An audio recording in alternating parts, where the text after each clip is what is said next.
Hi guys, welcome to Metal and Rock Zone's 2022 album recap. I want to talk about the 3 best albums and the 1 bad album that we reviewed, and a little bit of stats about the year for us, what's coming, and new bands that we found and stuff like that. So we started this in June. I started out on my living room floor recording a concert review for, I think, Whitesnake. And my girlfriend looked at me and she said, listen, you love this more than anything else, even me. So you should do a little bit more of this. So yeah, here we are. We've done, I don't know, 15, 20 concert reviews and 15, 20 album reviews. And yeah, it is fun. We have 2,000 people subscribed to the channel. We get a lot of feedback. People are commenting, and I love that because it always kind of opens up a new door for me to figure things out. I'm usually accompanied by my dog, so that if I say we, then I'm usually talking about her. She's heavy into metal. She listens every morning. Now, this year, I just checked my Spotify Wrapped, and I listened to 26,000 minutes of music. That's 433 hours. That's 18 days. That's crazy. 18 days. That's almost 3 weeks of listening to music. But I listen in the car. I listen when I'm walking with the dog. I listen when I run. And of course, I felt the need that I have to, because when I'm doing a review on an album or something, I want to know what I'm talking about. I want to have a good feeling for the music that I'm talking about. So I hope it kind of comes through. And I would be very happy if you would comment on this video and tell me what were your favorite albums of 2022 and what were the biggest disappointments. And yeah, like and subscribe and all that stuff. Tell your friends, your granny, give this for Christmas, whatever. So first of all, good albums. Honorable mention, Ozzy, Patient Number 9. I didn't see that one coming because, yeah, kind of lately I haven't really liked what Ozzy has been doing, but he got a good producer, the guy that has been producing, what's his name, that Bieber guy, and a lot of other pop acts, and you can sometimes feel it a little bit on the album, but he also brought in a lot of very good musicians with him. Tony Iommi, Eric Clapton, Jeff Beck, what's his name, Mike McCready from Pearl Jam. He had the Taylor Hawkins on drums. And yeah, it's an all-star album, and that means that each song kind of gets its own flavor, and I really like that album. It actually was a good one, so that's kind of like an honorable mention. So tied for 3rd place of top 3, that is Dark Throne from Norway with an album called Astral Fortress, and I did a review on that. So let's check in what I thought about that album when I did that review. I'm not saying these guys don't know how to play their instrument, because they do, but I have a feeling that they never went to take it to a level where they think about finesse too much. It's more about feel and atmosphere. And they have managed to kind of stay underground by, partially by not playing live and so on. And I think that allows them much more freedom than other bands would have. So, and also kind of removes that kind of commercial pressure that is, I think, often on bands. I am going to give this album 9 out of 10. This is a really, really good album. It's too short. The pros of it is it's very creative. It has multiple styles. It incorporates multiple styles, and it has a better sound than I feel that it often has been.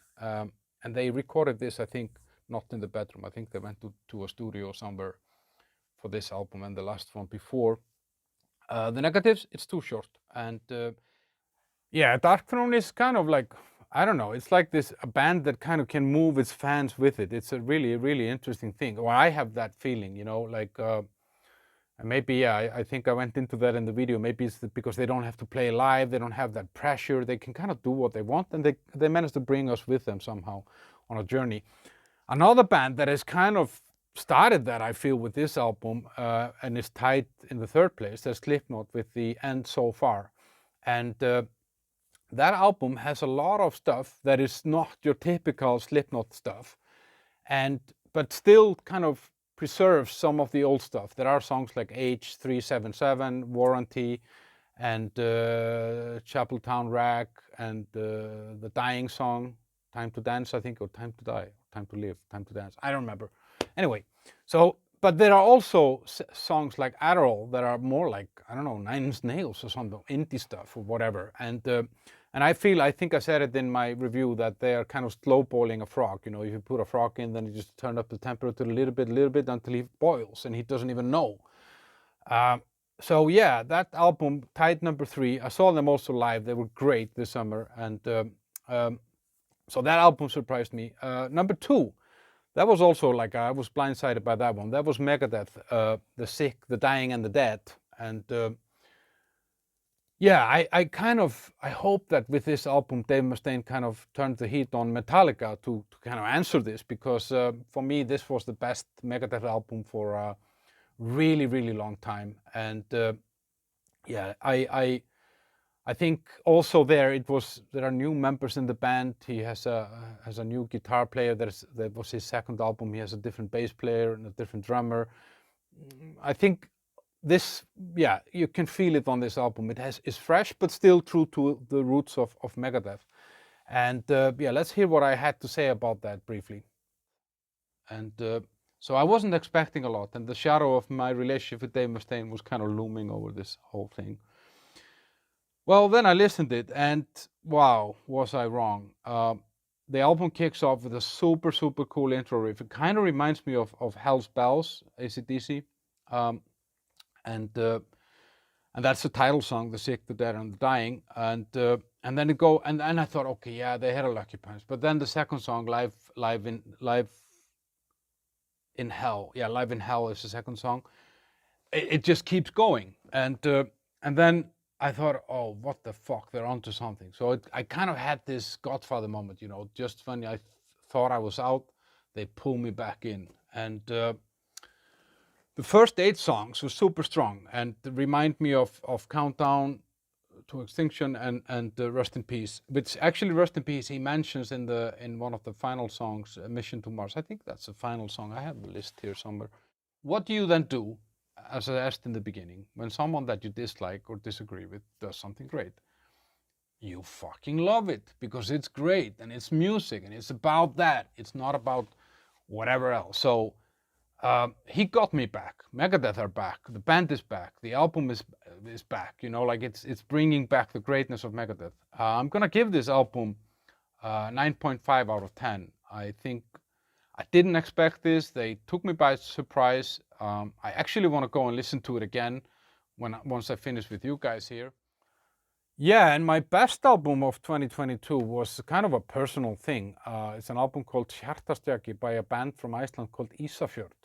Ísafjörð means fjord of ice or a frozen fjord. And the guys that are in this band are 2 guys. One of them is Addi Tryggvason, who is the singer of a band called Solstafir from Iceland that has, yeah, they're kind of known outside of Iceland, but not so much in Iceland. And Ragnar Solberg, he's kind of the same thing. He's known outside of Iceland. He was in Pain of Salvation. He had signed his own band, and then he's had a long solo career. And so they got together, inspired by this town in Iceland called Ísafjörð, and which they both have family roots from, and they made this album. And I know Addi, the singer, or one of the members, they both sing actually on the album, and they play all the instruments as well. And he sent me the album like 3 months before it came out, and I was like, oh, okay. I listened once, and I don't like this. What am I gonna do now? I have this friend who's expecting me to give a review on his album. I can't give it a shit review, so I gave it a little more spin, and I really fell in love with that album. There are 5, 6 songs that give me goosebumps. So obviously they sing in Icelandic also, and it has a very strong kind of bond to the Icelandic roots somehow. I don't know what it is. I'm sure it's unique for me or Icelandic people. And yeah, I got emotional there. I don't get emotional very often. Let's check that out a little bit, guys. So what is this stuff? I don't know. Is it they call it post-rock? Someone said dramatic pop. There's some indie stuff in it. You know, there is some bluesy feeling somehow somewhere. You know, I don't know about it, but it's definitely a journey that I think is worth going on. Of course, it means a lot to me, this album being Icelandic, and it really, really speaks to me. Yeah, it almost gave me tears at some point. You know, the pure, raw sadness of this album almost made me cry at a few points in time. and that's very strong music. So I'm gonna have to give this album 10 out of 10. I know it's different for me being Icelandic, but it is an amazing piece of work, this album. It's a journey. It's not like a standalone song that you play in the disco. It's music that you actually, that does something to you. It evokes something within you. Yeah, so this album, Hjartastjaki, is out on Svart Records from Finland, svartrecords.com now. And they actually saw them advertised now. They have like a ice blue vinyl, super cool one available. And yeah, it's not your typical heavy metal, but I don't know even what to call this. If there are elements of everything. But check this out, Hjartastjaki, Ísafjörð. Now, not all albums can be great, and there can be great bands that make bad albums. And that's the one album that I heard this year, which I was not really impressed with, and that was Lamb of God's Omens. I had very high expectations. I like this band.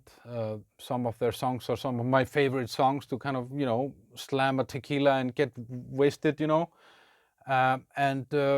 yeah, this album I didn't feel that added anything new. I mean, it's well played, there are cool riffs and all that, but it's just kind of more of the same. And I don't know, because maybe it's because I had been listening to some albums before that I felt that the bands were doing something new or trying to kind of move the boundaries a little bit, and then I felt that these guys just took the template from 5 years ago and let's just do it again. So that was a disappointment. I didn't feel it brought anything new. I think I gave it 6.5 out of 10. Still a good band, still a lot of good albums, still a lot of good songs, but just not this one somehow. And then yeah, there were two new bands, or new to me, that I discovered this year and I did coverage on. And then yeah, one of them is Malicide. It's kind of like a thrash metal band, has some elements of kind of Pantera, Megadeth, even Sepultura, and probably a bunch of other stuff that you would hear kind of in it. They're out of Texas and North Carolina in the US, and they have one album out, self-titled Malicide. And you can find that here on the channel and check them out. It's a really, really good album. It's kind of a thing, where I thought, okay, if I would have gotten this album when I was like 15, I would have played it to pieces, And it's still good. It's just, right now there's just so much stuff out there that it's difficult to find these gems, and this is one of them. The other band that I found, which actually turned out I didn't know about before, is called Judicator. It's a band out of the US as well. They're kind of also kind of spread geographically. They're all over the place in the US. Now, that band, it was kind of also a problem child for me, because when I found out, okay, it's a power metal band and I need to do a review here, I don't like power metal and power metal doesn't like me. So yeah, I started listening to them, and okay, there were cool things on their older albums, and then I got the new one, and it's so different. If all power metal would be like this, then I would be in love with power metal. They have saxophone, they have horns, they have whatever, like, let's check out, guys. Well, yeah, it's just, okay, let's see it. It's called The Majesty of Decay. It's something that I was very surprised about. It's music that doesn't really fit into any box, I think. And it's an album that has this.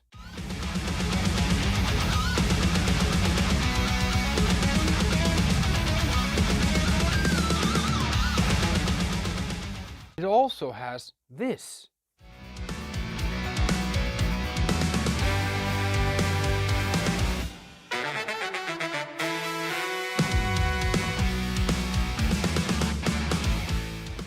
As I said, I mean, often when you hear something that is, yeah, I don't know, metal band wants to bring in something, then it kind of loses somehow touch. I don't know. I'm gonna give this album 9 out of 10. And I will tell you after this, I'm just going to take the pros and cons, but afterwards I'll tell you what I think could work a little bit against this album and this band in this sense. Yeah, so this album is very different, and I think I said it in my review. I think the only problem with this album is that it doesn't fit in a box somehow, and often we want music that fits into boxes, so we don't really know what to do with those. who are different. But let's keep in mind though that there is a lot of other bands that have kind of created their own genre, and I feel that this album is kind of taking power metal to a direction that power metal hasn't gone before. So check that out. Judicator, The Majesty of Decay is the name of the album. So yeah, curious to hear what were your best, what were your worst albums.